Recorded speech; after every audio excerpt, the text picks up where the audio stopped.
Ito pala talaga ang dahilan kung bakit nagkaganito ang career ni Kobe Paras. Grabe ang sinapit ng career nitong si Kabayan Kobe Paras sa Japan Basketball League.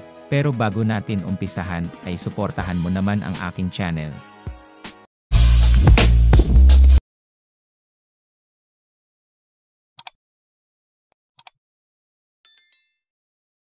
Usap-usapan nga ngayon ang nangyari sa career nitong si Kabayan Kobe Paras. Marami ngang nagtatanong kung nasaan na itong si Kobe Paras at ano nang balita sa career niya sa Japan Basketball League. Matatandaan nga natin na napakaganda nga ng nilaro niya sa kanyang debut game sa Japan Basketball League sa team ng Niigata Alvarez. Dito nga ay nakasama siya sa First Division ng B-League at nag-average nga siya dito ng 21 points per game.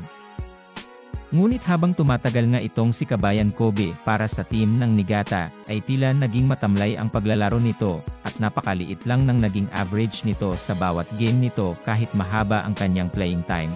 At pagkatapos nga ng season na yun ay hindi na nga siya nakatanggap ng panibagong kontrata sa Niigata, at dito nga ay lumipat siya sa second division ng Japan Basketball League, at nakuha nga siya ng team na Altieri Chiba. Sa bagong ang team na Altieri Chiba ay naging bench player lang ito at napakaikli nga ng kanyang playing time. Pero kahit ganun ay maganda din ang kanyang pinapakita na paglalaro, ngunit masaya naman daw siya kahit ganun.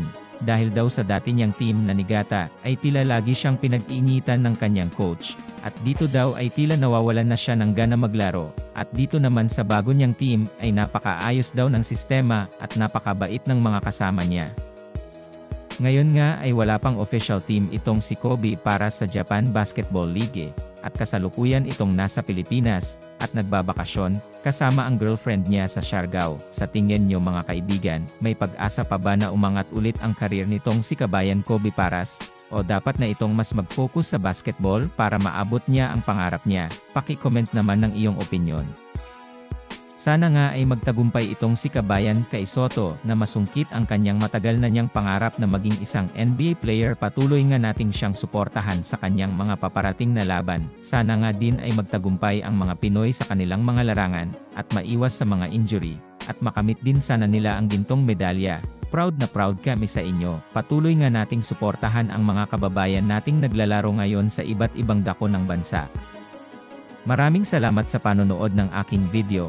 Kung nagustuhan mo ang aking video, ay huwag kakalimutang like and subscribe.